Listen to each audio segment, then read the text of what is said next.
Welcome, everyone, to Transformation in Your 40s Beyond Women's Retreat.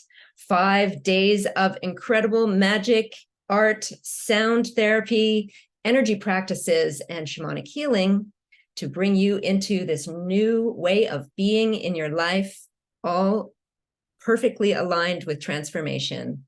And we are so honored today to have Phyllis Douglass as our special guest. Welcome, Phyllis. Thank you. Thank you for having me. Phyllis Ann Douglass, Vox Angelus, has been surrounded by angels since she was a little girl, experiencing them as guides, teachers, and protectors. She's a direct conduit for the consciousness of Elohim, offering transmissions that are an intelligent transfer of energy from higher realms of consciousness as encoded sound, frequency, and etheric constructions. The pure divine essence and being transmitted through her voice, energetic emanations, and movement as the angelic language of light activates your true and highest potential, transmutes negative influences and stories throughout all time, space, and dimension, assists healing on all levels, and awakens the God essence within the personal and planetary evolution. This is evolutionary grace. So welcome. It's so lovely to have you here, Phyllis. Well, thank you so much. Phyllis, I'd love to hear a little bit about your story and how transformation has been a part of the process that you've been through and the work that you do today. Well, it's kind of interesting because when people look at their spiritual path, so to speak, and spirituality in general, it was never really something that I had to necessarily go seeking to figure out that was or what it was, because it was always in my life. So I remember when I was a little girl, and I actually remember being born, which is a whole nother story. But as a little girl, I had invisible, playmates. Yeah. And I hadn't realized that they were actually angels until I had joined Sunday school. And we were given our little Bibles, and there was like this image, a plate that they called it, that had these winged entities. And they said they're angels. And I was like, oh, because that's how they had always appeared to me. So the angels have been walking with me my entire life. So I considered them to, really be my teachers and my guides, my protectors, and so forth. And they they really orchestrated the majority of spiritually oriented uh, circumstances or experiences within my life. And, I had both positive and negative. I had spirits that would come to visit me and so forth. And so there was all of that going on throughout my childhood and beyond. And there was a bit of time where it slowed down and almost came to a halt for a time. And so that's when I really began or was driven to. There was like this pull for something else. And I was driven as a seeker to gravitate towards what I knew, which was church. And so I popped in and out of churches far and beyond, and nothing seemed to adequately fuel me. It didn't fill me up. There was like something missing. And then I began to discover more spiritually oriented classes and workshops and things. And so I started to go to those. And then that's where I began to open up again and I began to receive. And the doors began to open, to reopen for me, and an expansion occurred. So as I got older, my relationship and level of communication with Elohim and the angels, it broadened, right? It evolved as I evolved. And so that's really kind of how I got to what I'm doing today. They're always there bringing me, um, the next experience. They're creating catalysts within my life for me to expand and grow beyond who I am, in that moment in time. And I asked them, I was like, why did I have to experience any of that? Why does anyone have to experience challenges and so forth? And they said, because those experiences are beginning to teach you who you are and who you are not. And in regards to the spiritual experiences I had, some of them were actually terrifying. If you think about the paranormal movies, I had some experiences like that.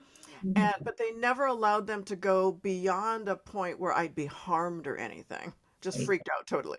And and so, they said you cannot help people with their experiences if you have not experienced them yourself.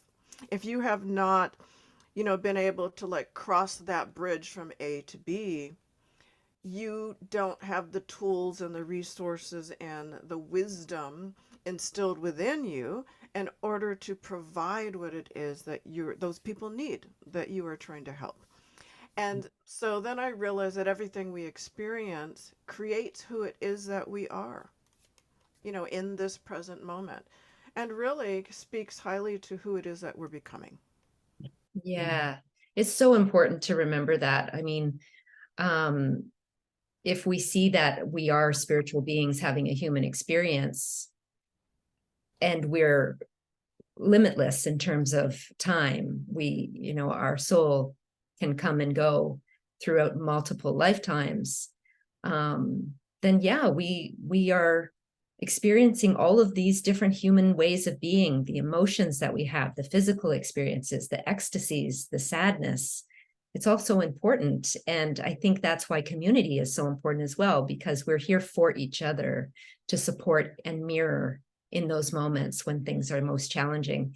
And to have the guides that you have, the angels to come and be with you, is even more incredible. And do you feel that we all have angels and guides that are available for us?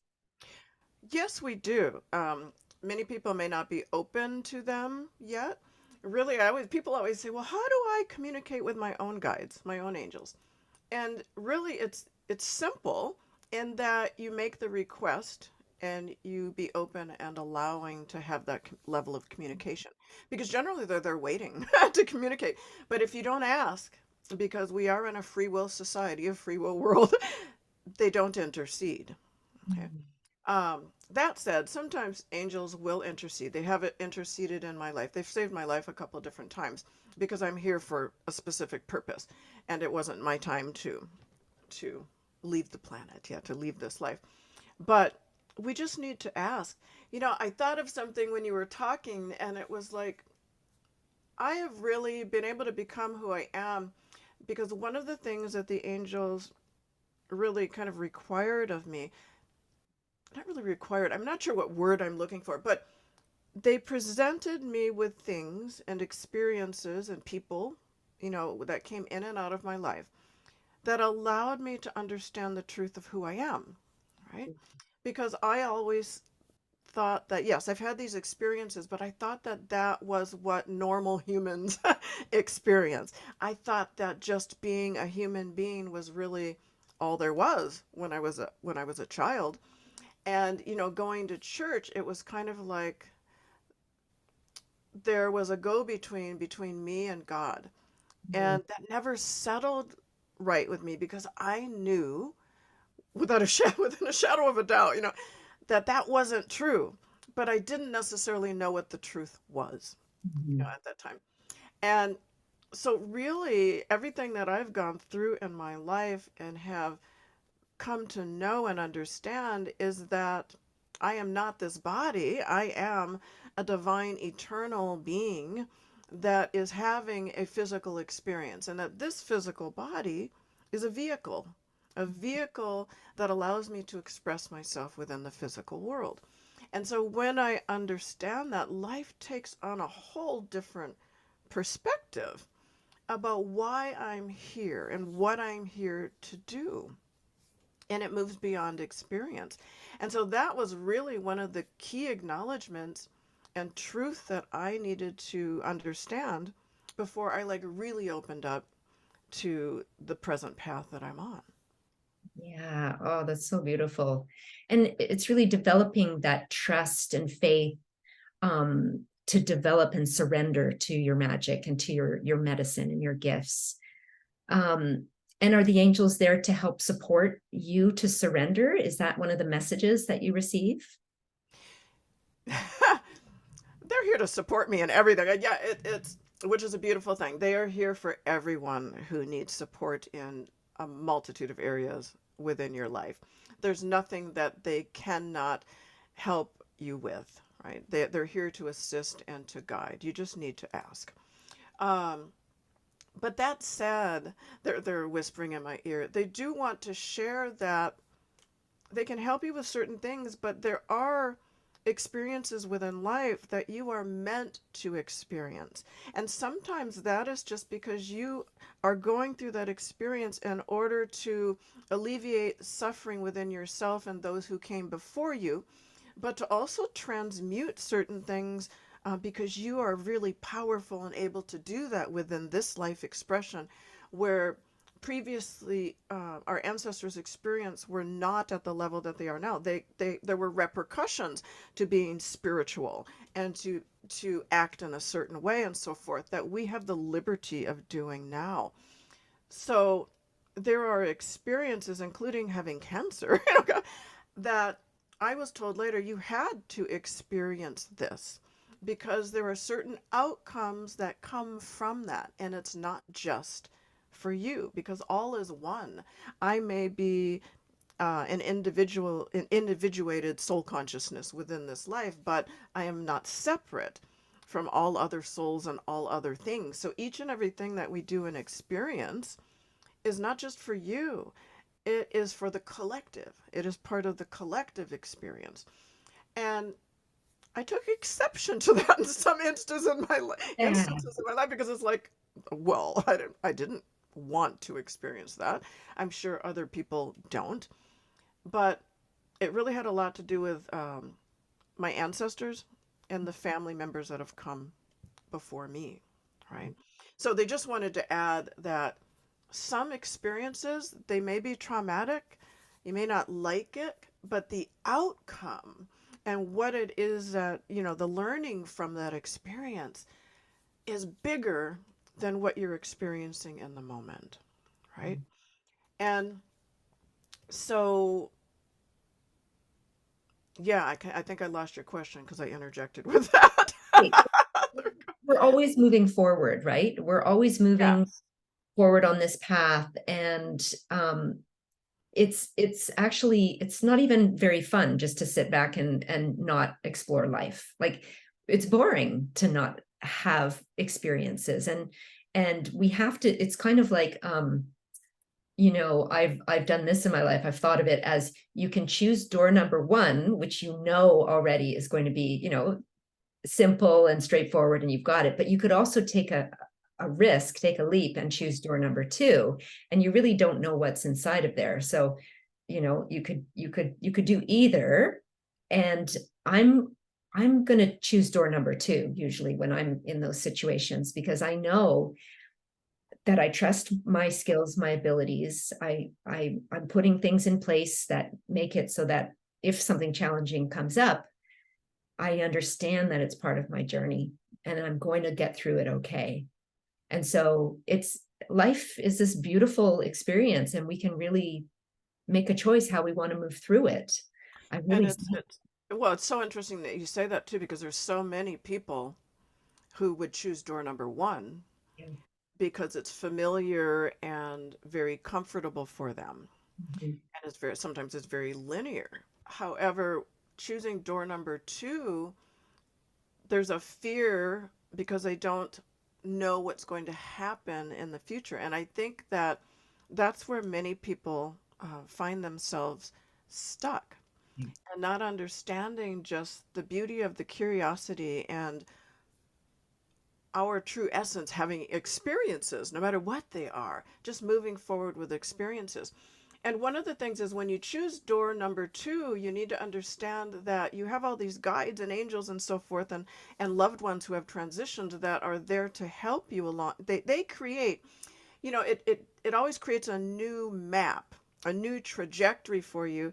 And they're here then to help guide you when you have made the decision to take it upon yourself to make that journey. And so they're like, yay, she chose door number two. And so they're going to help you, be it like through signposts or bring people to you or what have you to assist and to give you the tools and the resources that you need to make it through whatever you need to make it through, to Yeah. accomplish what it is you need to accomplish. And there's some people that choose door number one, and that's also perfect, right? It's all perfect. Whatever you choose is good. But it's about having that intention. How do I want to live my life? And am I ready to make that leap and take that jump? So you've mentioned the ancestors, and I haven't had many of the women in this in the retreat speak about our ancestors, and yet I know that working with our ancestors and hearing the stories and the callings of our ancestors is so important. Could you speak a little bit about how you work with ancestors and what we maybe should know about that? I would love to. So, a lot of people put their ancestors in the past, and they don't understand that, one, they would not be here if it were not for their ancestors. We stand upon the shoulders of our ancestors' accomplishments. And along with their accomplishments, we have the challenges and some of the terrifying experiences and the lovely experiences. Everything that they experience is a part of us and brought us to where we are today. And I'd mentioned earlier that, our ancestors are our bloodline. They course through our bodies. They haven't gone anywhere. They haven't died in that sense. They are who we are. And then we build upon that. So we can't leave behind our ancestors. We can't leave behind their experiences. And often, many things that happen within our lives trigger us because they triggered our ancestors, not because it was even any part of our personal life experience. We have these energies that come forward. And so thereby we need to work through that. And I mentioned about, transmuting energies or working through some of these things for ourselves. Because when we work through things for ourselves and we come out the other side, we're not just doing it for ourselves, we're doing it for our bloodline. We're doing it for our ancestors. And I've done so many things in the past and had these experiences where the ancestors were around me and they were clapping or they were filing through, bowing, because I had actually done something that altered their own experience energetically and brought it to a higher aspect. So we can't forget that our ancestors came before us. They had their own individuated experiences, but they are a deep part of who it is that we are, and we can't get rid of them. Yeah, exactly. I mean, some people talk about going back and working with ancestral energy and cutting with soul contracts that don't serve anymore and that sort of thing. How open are the ancestors to working with us in that way? Let's say there's a lineage that has alcoholism, or there's a lineage that had a lot of physical health issues, and we're in this lifetime and we're saying we don't want that anymore in our ancestry. I don't want to pass that on to my daughter or to my children or their children. How open are those ancestors to that type of work? Very open. Mhm. I mean, they are in their spiritual form now. They've transitioned and they recognize that some of the things they may have done weren't very good, right? And in that sense, or their experiences, they recognize their experiences for what it was and how it affects future generations. And so they're very open to clearing that, because when we clear something within ourselves, we are clearing it for them as well. And if you think about a soul path, then there's a higher level of recognition if they come back into a physical expression of what has already been done and accomplished for them, Yeah. through them, right? Um, yeah, Um, I think that's really it. So they're very open, and if you are open to receiving when you're working with the ancestors, when you're working on these things, they are present. You just have to kind of call them in, call in that energy. and what if you don't know the names of your ancestors? Is that okay? Can you just call in my lineage and I've been in situations where we've called in our mothers and fathers with their names, and maybe our grandparents, and some people don't necessarily have any names from prior to that, or people who are adopted and that sort of thing. So can we call in the ancestors generally? Is that going to work as well? Yeah, you can just call in the energies or consciousness of your bloodline. Okay. Uh, there's a lot that I don't know about mine, but then I found when I did that that more information came in as well. Or, guidance from ancestors, especially from the South African lineage, that I hadn't been aware of. Do I find them on ancestry.com? Not at all. Right? One of the other things that I would suggest often, like people might think, oh, I know that I have ancestors in Scotland. There's a lineage aspect in Scotland. Well, you may not know anything about it, but what I find is that there are a couple different things. You can create an ancestor altar, and you can collect things from Scotland, and it can just be you can go onto Google and you can Google images from Scotland that resonate with you, right? That might represent any little tidbits you do know. You can frame those. You can put them on an altar with little items that, antique items maybe that have come forward generations, jewelry, rings, whatever it is, grandma's vase, uh, but anything that really seems representative of your Scottish lineage or whatever that lineage is, you can create an altar and just request more information to come forward and just acknowledge that you have Scottish lineage and just acknowledge within yourself and state it outwardly that I would like more information. I would like to know uh, what my Scottish lineage has for me and be open and to receive. Oh, that's so amazing, because during these times of transformation, we can use all the help we can get, right? Because as we were saying before, there's not really a path that we follow. We have to create our own path by walking at this time, and of course being supported by each other and our angels and our guides. So having an altar practice, that's such a beautiful thing. I've had an altar for many, many years, and it's the place in my home where, I'm always a spiritual being. I'm always imagining a being in my spiritual aspect. But when I'm really hoping to connect with my guides and connect with my higher self, I go to my altar and I pray, or I worship, or I connect in some way, or I fix things or move them around. So I'm really excited that you brought that up, because an altar practice is really something special and supportive at this time. I'd also love to ask you, Phyllis, because you are a singer and you sing with the voice of the angels coming through. How did music and singing come into your life? I hadn't realized actually till a few months ago, speaking with my sister, that I spoke light language and I would sing when I was a little girl. They just thought I was making up words and so forth, but I was actually speaking light language. I was speaking with the angels that surrounded me.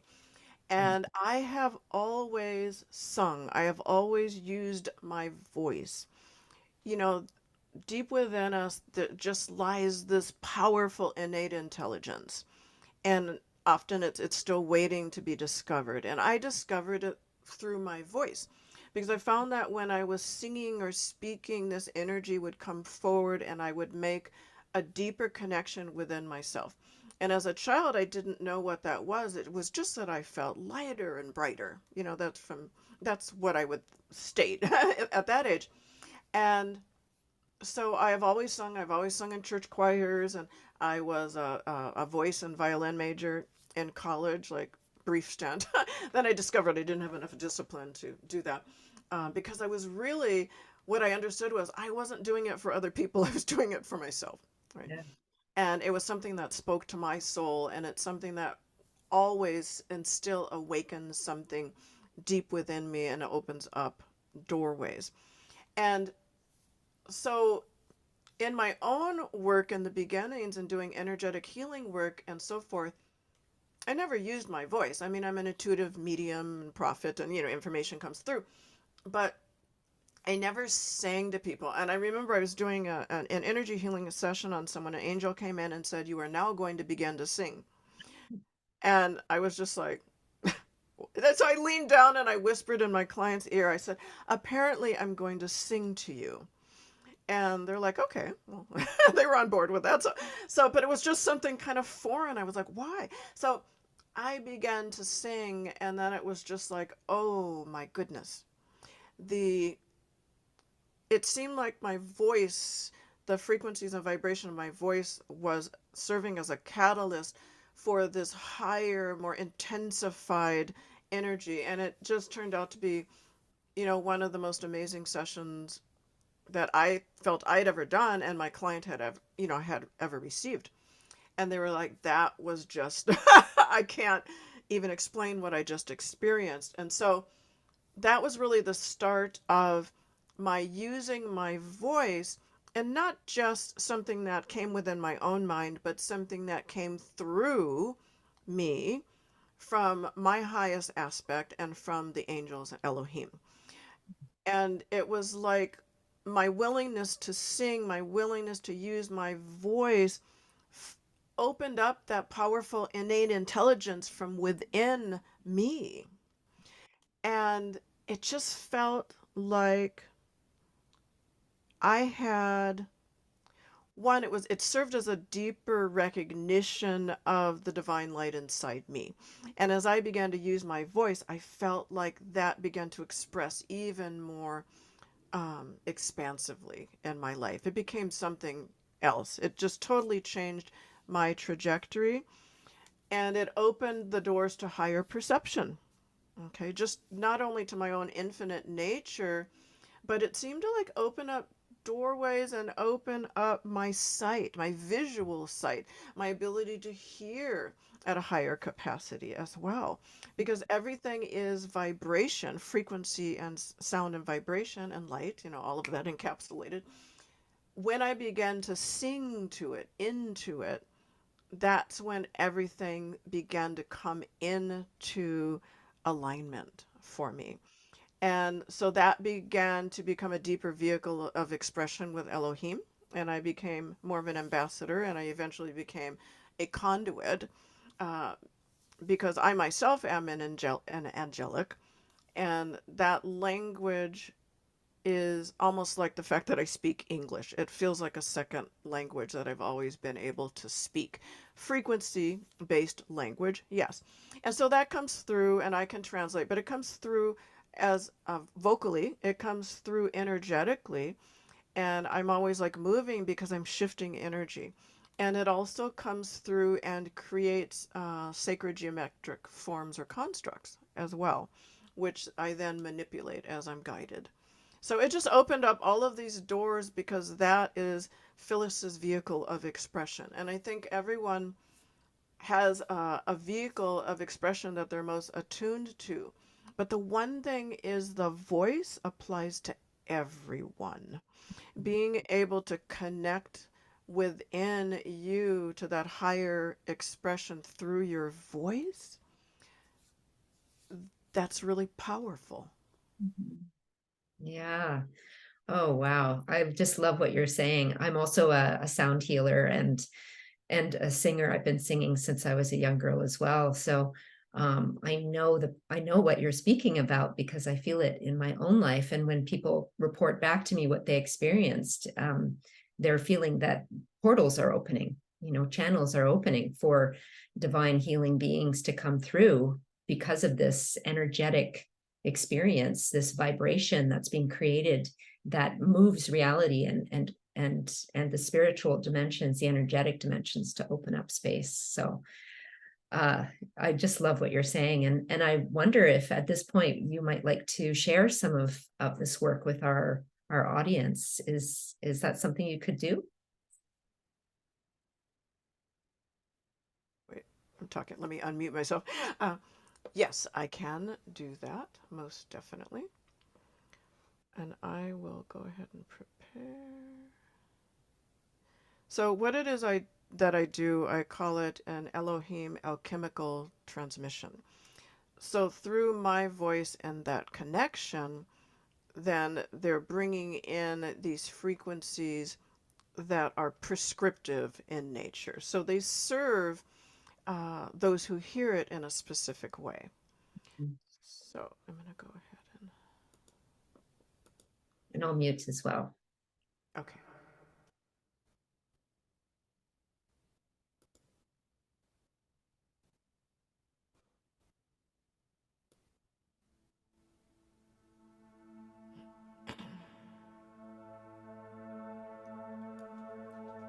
Okay.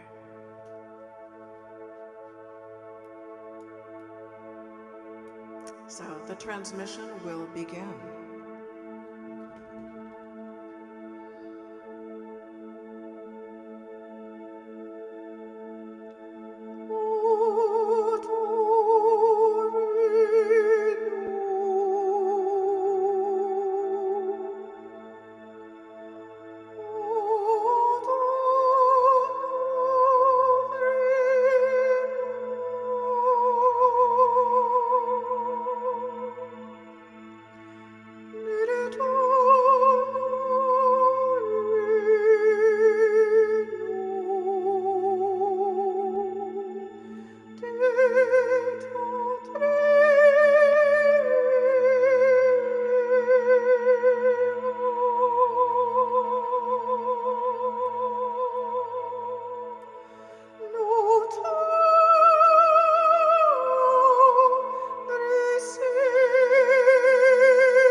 Bikamatrunyamati shere kandaranderia Marurem Narabasitre hiria matrakoye Andre sirie ore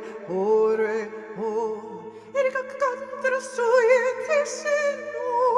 Desenot raso Nototre Netosotro no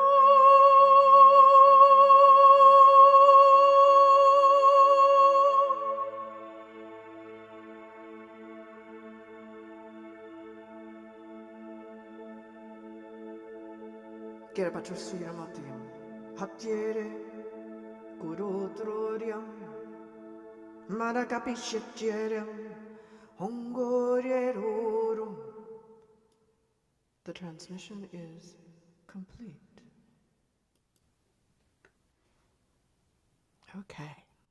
Oh, thank you. Oh, my deepest gratitude to you, Phyllis. Thank you. Thank you. That felt so illuminating and elevating. And I just wanted to fly off and float with the angels. It really was so beautiful. Wow. Oh, thank you so much. You're very welcome. Yeah. I'm so excited to share this with our women as well. And I know they're going to be so excited to learn more about you. Phyllis has offered a special gift as well. And would you like to share anything about that? It's your free corresponding audiobook, Reading by the Angels, of your book one. Yes, the angels came to me a couple years ago and they told me that they would like to write a book. And so it was a co-creation. So it was the book and its contents were downloaded to me. And it's interesting because the book contains 78 plates, which are angelic frequency-based images. And so you hold an intention, and then you hold that intention while visualizing all 78 plates. And then the outcome is elevated, or a change or healing or transformation of some sort when you reach the end. And I was saying, well, this is all fine and well. This is beautiful. But I think that people would really like the option of actually hearing each of the pages read, because people can look and feel light language, but they don't know necessarily, they can't, it's different when you hear auditorily. So they said, they came back in a few days and they said, okay, we understand that. Yeah. So there is a free audiobook version, a reading by the angels of the book that's available when you purchase the book. But I'm offering that free audio to your audience free of charge, and they can also purchase a book if they'd like. But I'm doing that because so many people had actually gone ahead and downloaded it anyway, even though they didn't buy the book. But they came back to me and said, oh my God. And they go, I know we weren't supposed to download this, but I want to tell you of my experience just listening and not viewing the images. So I think that the audiobook gives people a good understanding about the work that I do and how it can affect them, and also how you can use the voice to full capacity just for your own spiritually evolutionary process within your own life. And when you do that as well, it opens up the throat chakra, because a lot of people have this fear of speaking or fear of speaking their truth. And often when we sing, it bypasses the words that hold definition and allows us to reveal ourselves in a much deeper way without having to, quote, relive trauma or relive words, right? Because the sound just allows the feelings and the emotions to come up and out and to be expressed into the world. Yeah, well, that's such a generous gift. And thank you to the angels as well for all the work that they're doing here with us and through you today, Phyllis. I just want to honor those guides that are here, and thank you for this gift. And we look forward to following up with you and seeing what you're doing. Please check out Phyllis's website. That will also be listed on this page, and you can just click below for Phyllis's download. So thank you again. It's been such a pleasure, and all the very best to you, Phyllis. Thank you so very much. And we'll see you all again soon. Thank you, everybody.